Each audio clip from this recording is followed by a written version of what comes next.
많은 주제 중에 역사적 예수라는 주제가 있습니다. 여러 가지 방법론들을 동원해 가지고 실제로 우리가 살아가는 이 역사 가운데에 실존했던 역사적 예수의 모습을 찾고자 하는 것이 목적입니다. 근데 이 주제를 연구하는 신학자들의 대전제가 있어요. 어떤 전제냐면, 지금 우리가 알고 있는 예수, 지금 우리에게 알려진 예수는, 우리에게 전해진 예수는 실존했던 역사적 예수의 모습도 있지만 신앙적 예수, 교리적 예수의 모습도 있다. 이것이 대전제예요. 근데 좀 어려운 말이죠. 그래서 이들은 성경에서, 특히 예수님의 생애를 기록하고 있는 복음서에서 실존하는 역사적 예수의 모습과 신앙의 예수, 신앙적 예수의 모습을 분리시키려고 했어요. 여러분, 실존하는 역사적 예수란 뭐냐면 갈릴리 나사렛 사람으로서의 예수의 모습을 말하는 거예요.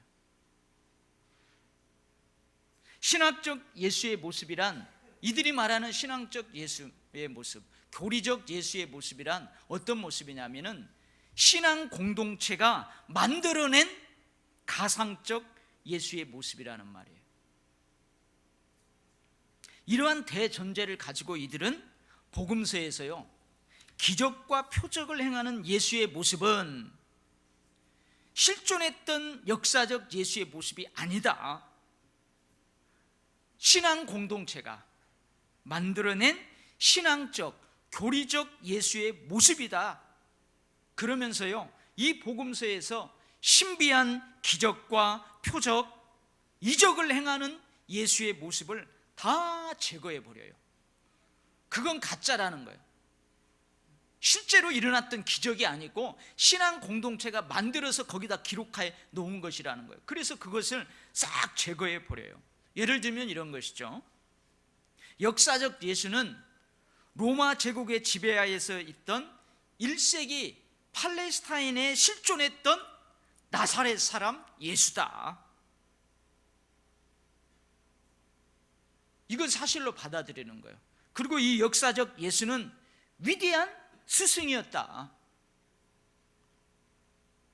다른 어떤 사람보다도 탁월한 도덕적인 모범의 삶을 살았다.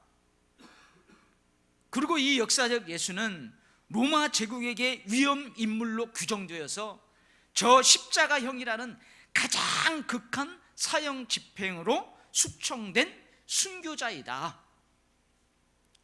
여기까지는 인정을 하는 거예요. 인정을 하는 거예요. 그러나 이들은 이 예수가 십자가에 죽임당한 것은 온 인류를 구원하기 위한 속죄 제물이었다. 하나님의 아들로 온 인류를 구원하기 위해 십자가에서 죽으시고 부활하셨다. 이 땅에 사는 동안 많은 기적과 이적을 통해 하나님 나라를 미리 보여주신 하나님의 아들이었다. 병자를 고치고 귀신을 쫓아내고 풍랑을 잔잔케 하고 죽은 자를 살리고, 이러한 예수의 모습은 복음서에서 어떻게 해요? 다 걷어내버려요. 가짜라고 다 걷어내버려요. 이들이 인정을 받았을까요? 많은 논쟁이 있었죠. 그런데 결국 이 주제로 연구하는 많은 신학자들이 포기를 해요. 이 분야의 대부라고 하는 사람이 포기를 선언해요. 물론 아직도 여전히 연구하는 신학자들이 있긴 있지만 거의 모두가 포기를 했어요. 왜 그러냐? 복음서에 기록된 예수의 모습에서 역사적 예수와 신앙적 예수를 따로따로 분리하는 것은 불가능하다는 거예요. 마치 원심 분리기에 넣어가지고 한번 샥 돌리면은 분리되는, 그럴 수 없다는 거예요. 또한 그럴 필요도 없다는 이유였어요. 어쩌면 그들은 그들의 대전제가 잘못됐다는 그것을 인정하는 거예요. 로마 제국의 지배하에 있던 1세기 팔레스타인에 실존했던 나사렛 예수는 동시에 하나님의 아들로서 실제로 역사 속에서 기적과 표적과 이적을 행하신 그리스도 예수이십니다. 할렐루야. 사랑하는 성도 여러분, 앞으로는요 더욱더 이러한 도전들이 교회에 많을 거예요. 이러한 도전들이 여러분들의 신앙인들에게 많을 거예요. 사랑하는 성도 여러분, 나사렛 예수, 그리스도 예수는 신앙 고백 속의 인물이 아닙니다. 우리 인류의 역사에 실존했습니다. 예수 탄생도 인류 역사에 실제했던 사건입니다. 오늘 우리가 8절부터 읽었지만 누가복음 2장 1절에 이렇게 기록하고 있죠. 그때에 가이사 아구스토가 영을 내려 천하로 다 호적하라 하였으니, 그러니까 예수님이 탄생한 때가 언제인지 여기 기록하고 있어요. 언제래요? 가이사 아구스토가 로마의 황제로 있을 때, 그때 예수님이 태어난 거예요. 이 가이사 아구스토는 BC 27년부터 AD 14년까지 로마를 다스렸던 가이우스 옥타비아누스라는 황제를 말해요. 이 황제 가상의 인물이 아니에요. 실존했던 로마의 황제예요. 이 옥타비아누스는 나중에 그 로마 원로원으로부터 아우구스투스라는 칭호를 부여받아요. 그래서 이 가이사 아구스투는 가이사 아우구스투스 이렇게 정확하게 불려지기도 하고요. 나중에는 자기 자신이 외증조부 율리우스 시저의 이름을 따라가지고 가이우스 율리우스 시저라는 그런 이름으로 자기 이름을 바꾸기도 해요. 이 사람이 가상의 인물이 아니라고요. 역사 속에 실존했던 역사적 인물이에요. 그리고 이 사람이 로마에 속한 모든 속국들, 모든 나라들로 하여금 인구 조사를 하도록 명령을 해요. 특히 이 팔레스타인 지역, 유대 지역에 다 호적하라고 명령을 내립니다. 이 명령에 따라서 다윗 집안인 요셉과 마리아는 어디로 가요? 저 북쪽에 있는 갈릴리 나사렛이라는 거기에서 살고 있었는데, 그 북쪽 지역에서 이 남쪽 다윗의 동네라고 알려진 베들레헴으로 와요. 여기에서 호적을 하는 거예요. 인구조사를 실시하는 거예요. 근데 그 당시요 로마의 호적범은 더 쉬웠어요. 내가 살고 있는 그곳에서 내가 그냥 다시 호적을 확인하고 인구조사 그거 확인하면 돼요. 근데 이 유대인들은요 그렇게 하지 않아요. 자기들의 호적법을 고집해요. 그러니까 자기들이 로마에 지배하고 살고 있지만 어쩌면 자기 민족의 정통성을 지키려고 하는 그들의 자존심인지도 몰라요. 그래가지고 어떻게 해요? 다 고향으로 내려가서 호적합니다. 그래서 갈릴리 저 나사렛에서 살던 마리아와 요셉이 베들레헴에까지 오게 됐고, 베들레헴에서 아기 예수를 출생하게 돼요. 이 명령에 의해서. 그리고 이 명령에 의해서 그들이 알지 못하는 구약의 예언의 말씀이 응하게 돼요. 미가서 2장 5절, 메시아는 베들레헴에서 태어난다는 이 미가서 2장 5장 2절에 예언된 하나님의 말씀을 이루는 결과를 가져오게 됩니다. 이처럼 예수님의 탄생은 가이사 아구스토가 로마 황제가 되어서 통치하던 시기, 그러니까 헤롯 대왕이 유대의 분봉왕으로 있을 때 실제적으로 있었던 사건이에요. 역사적 사건입니다. 그래서 아까 제가 이야기한 대로 이 역사적 예수를 찾아내려고 연구했던 그 신학자들의 긍정적인 면이 하나 있어요. 그게 뭐냐면 그 사람들이 이 성경에서 예수에 대한 기록뿐만이 아니고 성경 외에 그 당시에 그 시기에 기록된 다른 역사적 기록의 산물들 중에서도요 이 예수에 대한 기록들을 찾아냅니다. 물론 성경에서는 예수님이 태어난 날을 정확하게 기록하고 있지 않아요. 그죠?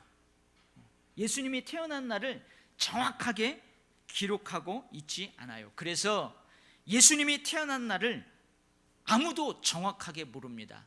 그래도 부활절은요, 어떻게 아냐면 유대인들이 지키는 유월절이 지난 그 월요일, 아니 주일, 그러니까 안식일이 지난 첫날, 그 기록이 있어요. 근데 이 예수님이 탄생한 날은 정확하게 기록하고 있지 않아요. 아무도 몰라요. 대략적으로 그 시기를 추정할 수 있을 뿐이에요.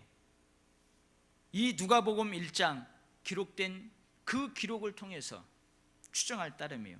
그래서 우리가 지금 성탄절로 지키는 12월 25일, 오늘은 정확하게 말해서 예수님이 태어나신 역사적 사건을 기념하는 날이에요. 근데 많은 사람들은 뭐예요? 야, 예수님이 12월 25일 날 진짜 태어났어? 네 눈구녕으로 봤어? 막 그래요. 그래가지고 12월 25일 날 예수님이 안 태어났다, 그래서 예수님이 태어난 역사적 사건도 인정하지 않으려고 해요. 근데 제가요, 가만히 생각을 해봤어요. 여러분, 요즘 살아계신 여러분들의 부모님들 생일잔치를 언제 해요? 여러분들의 부모님의 생일잔치를 언제 해요? 그 부모님이 태어난 그날 해요? 대부분 그렇게 안 하죠. 어떻게 해요? 온 가족들이 함께 모일 수 있는 그 날을 잡아서 부모님들을 그 생일잔치를 하는 경우가 점점 많아지고 있어요. 예를 들면은 우리 어머님 생신이 만약에 수요일이에요. 한참 모든 식구들이 다 일하는 수요일이야. 그러면 그 수요일 날 못 모여요.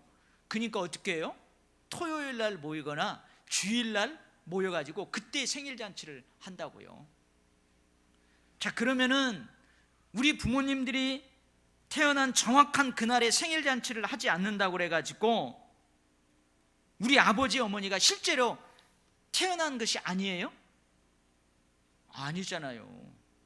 그렇지 않잖아요. 생일잔치 하는 날과 태어난 날이 다르다 할지라도 아버지 어머니가 7, 80년 전에 태어난 것은 사실이에요. 사실. 많은 사람들이 12월 25일이 정확하게 예수님이 태어난 날이 아니라는 것 때문에 예수 탄생을 역사적 사건으로 받아들이려고 하지 않아요. 또한 성탄절의 의미도 갈수록 퇴색되어져만 가는 것이 참으로 안타까워요.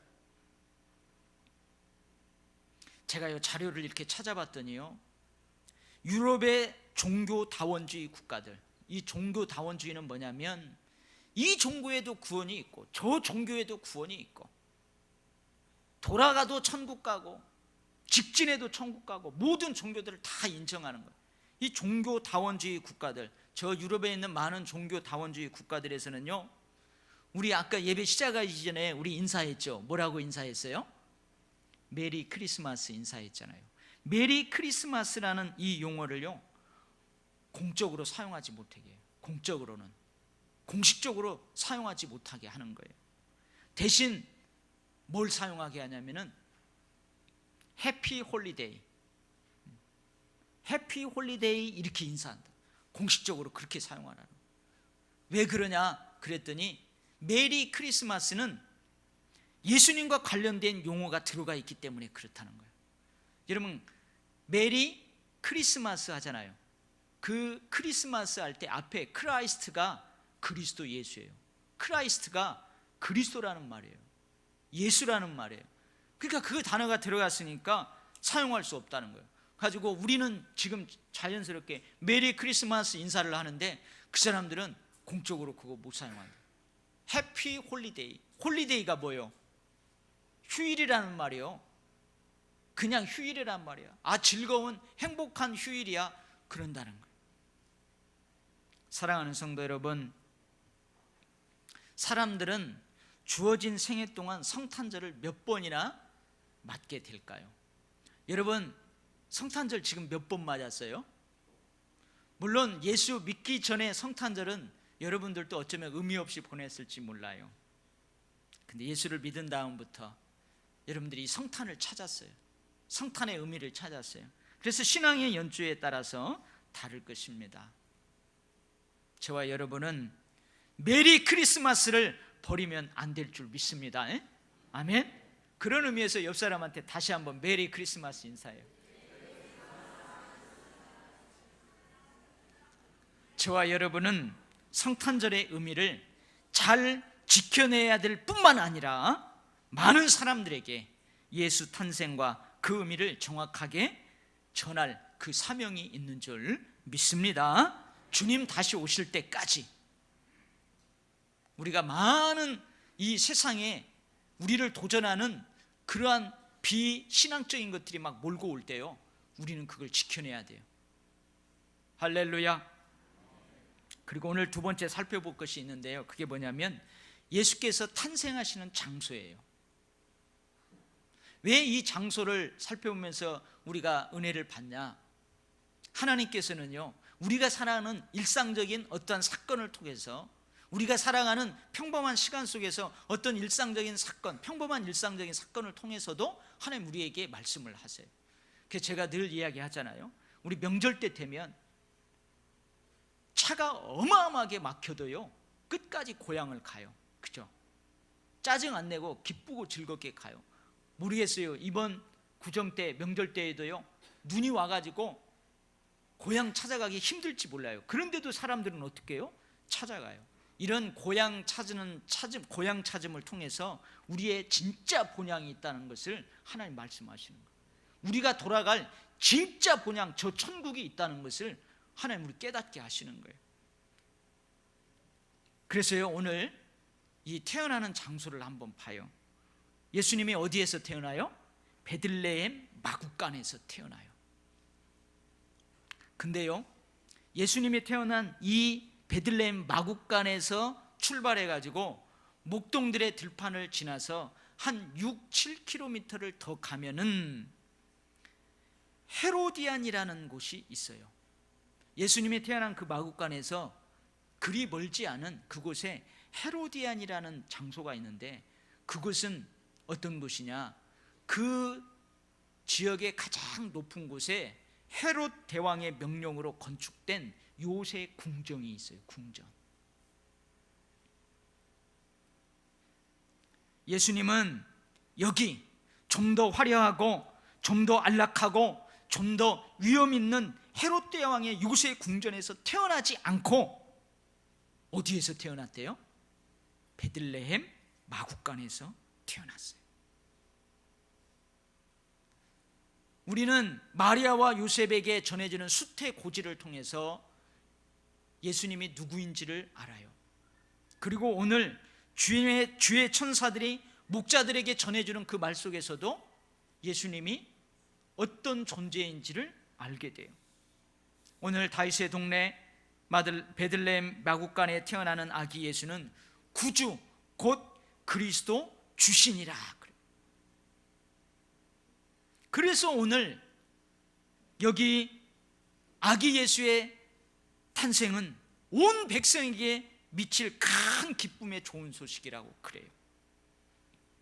온 백성의 죄를 구원하기 위해서 이 땅에 오시는 예수이기 때문에, 하나님이 우리와 함께 하신다는 그 의미로 임마누엘이라는 이름으로 이 땅에 오시기에 온 세상에 미칠 큰 기쁨의 좋은 소식이에요. 그래서 수많은 천군과 천사들이 하나님을 찬송해요. 하나님을 찬송해요. 그래서 오늘은요, 특별히 두 가지 장면을 특별하게 한번 살펴보는데요, 먼저 주의 천사와 주의 사자와 천군 천사들이 마구간에 나타났어요. 마구간에 나타났어요. 요즘 우리 도시에 살기 때문에 마구간 이제 볼 수 없어요. 시골에 가도 마구간 잘 못 보죠. 근데 저는요, 그거 보면서 살았어요. 돼지, 아버지가 그 돼지 치는 거, 그 돼지 우리 보면서 살았고요.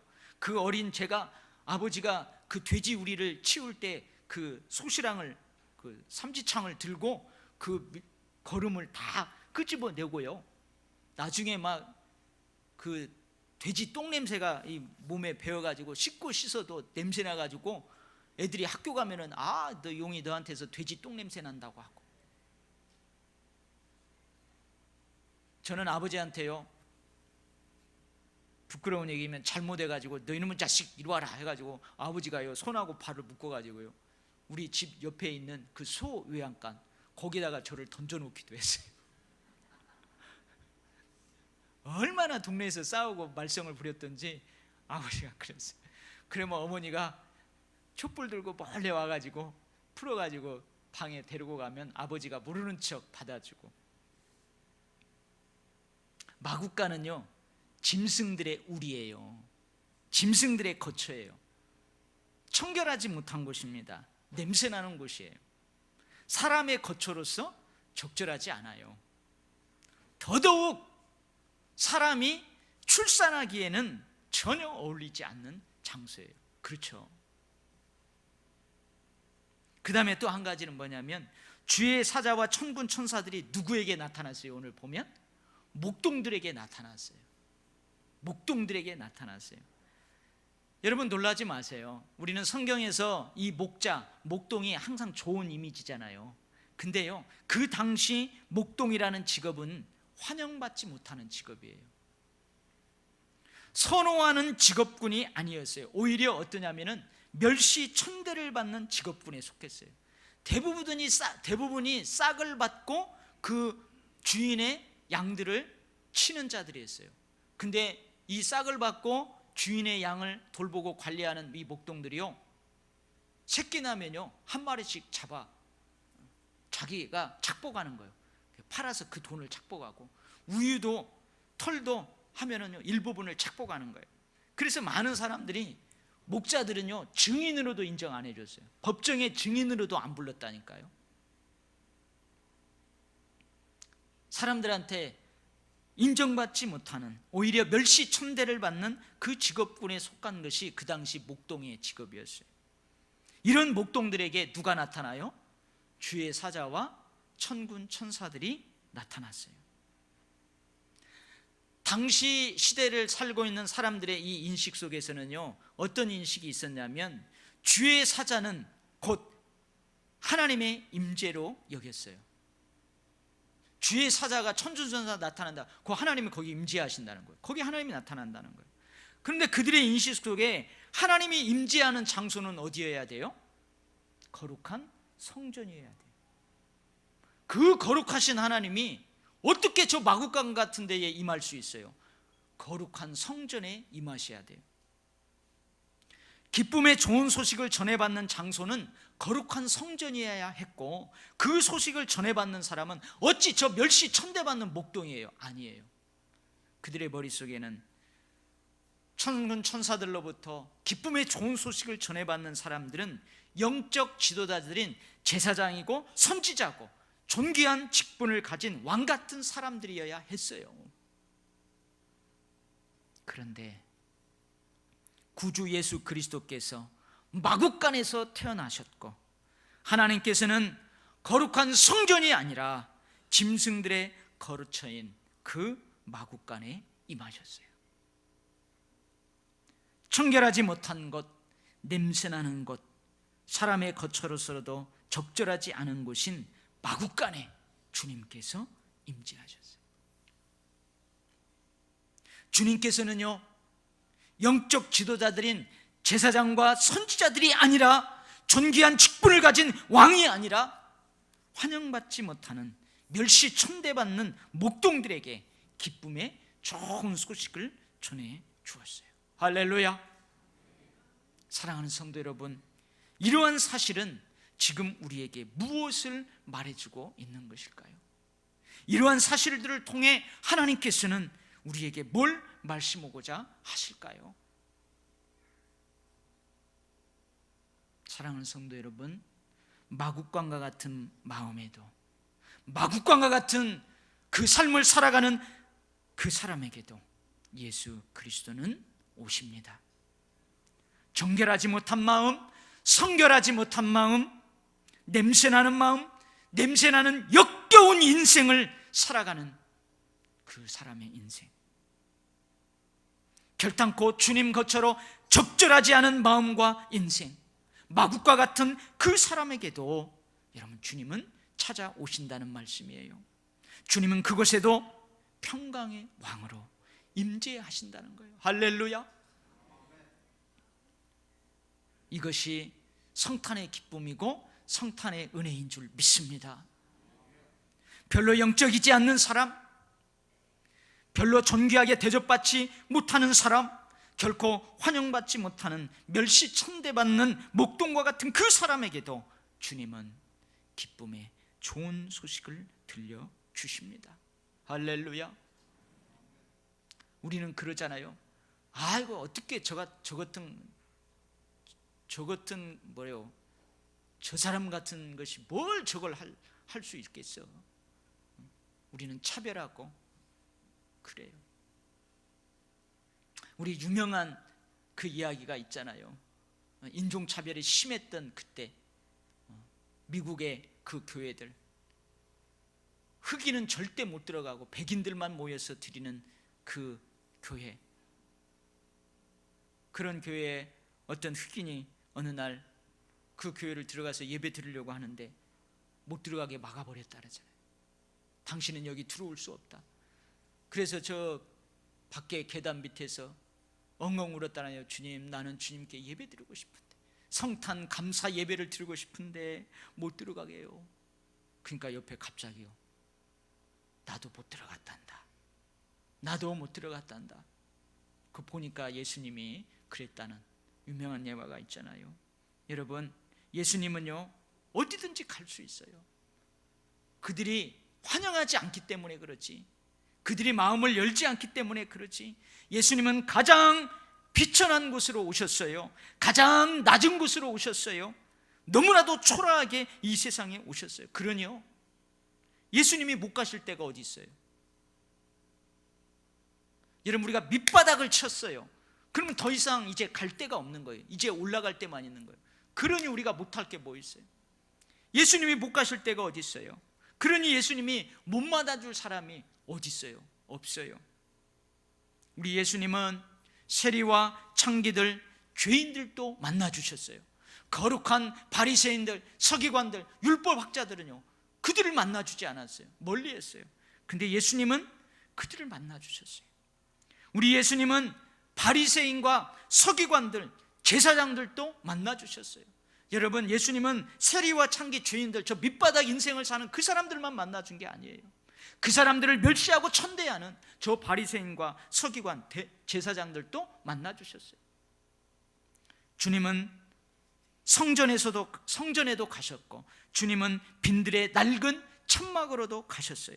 주님은 어부들에게도, 율법학자들에게도, 남자에게도 여자에게도, 건강한 자에게도 병든 자에게도, 가진 자에게도 못 가진 자에게도 주님은 다 가셨어요.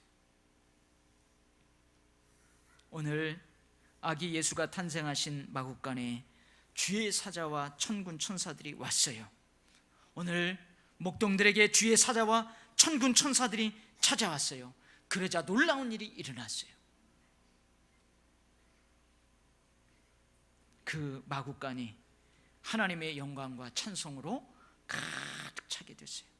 그러자 목동들의 마음에 영광과 찬송으로 가득 찼어요. 영광과 찬송으로 가득한 마음으로 목동들은 다시 삶의 자리로 돌아갔어요. 새로운 인생을 살아간 거예요. 할렐루야. 그렇습니다. 마국과 같은 내게 주님이 찾아오시면 영광과 찬송으로 가득 찬 인생을 살게 됩니다. 목동들과 같은 내게 주님이 찾아오시면 영광과 찬송으로 가득하게 됩니다. 새로운 인생을 살게 됩니다. 첫 번 성탄을 맞게 되는 마국간, 첫 번 성탄을 맞게 되는 목동들을 통해 하나님께서 우리에게 말씀하고자 하시는 것이 바로 이거예요. 바로 이거예요. 사랑하는 성도 여러분, 예수님은 인간의 관념 속으로만 계신 분이 아니에요. 인간의 마음 속에 인간들이 만들어낸 그곳에 인간들이 만들어낸 그 모습으로 계신 분이 결코 아니에요. 예수님은 인간이 살아내야 하는 삶, 실제적인 인류의 역사 안으로 오신 분이에요.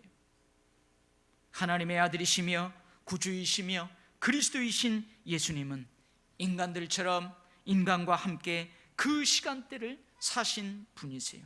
인간들처럼 인간과 함께 인간의 삶을 사신 분이세요.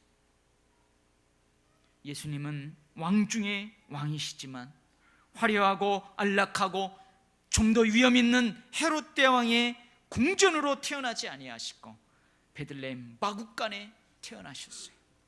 그 마구간에서 천군 천사들과 함께 목동들의 찬양과 경배를 받으셨어요. 목동들에게 가장 먼저 기쁨의 좋은 소식을 전하셨어요. 우리 예수님은 어디든지 누구에게든지 찾아가시는 분이십니다. 영접하지 않는 그 사람에게는 갈 수 없어요.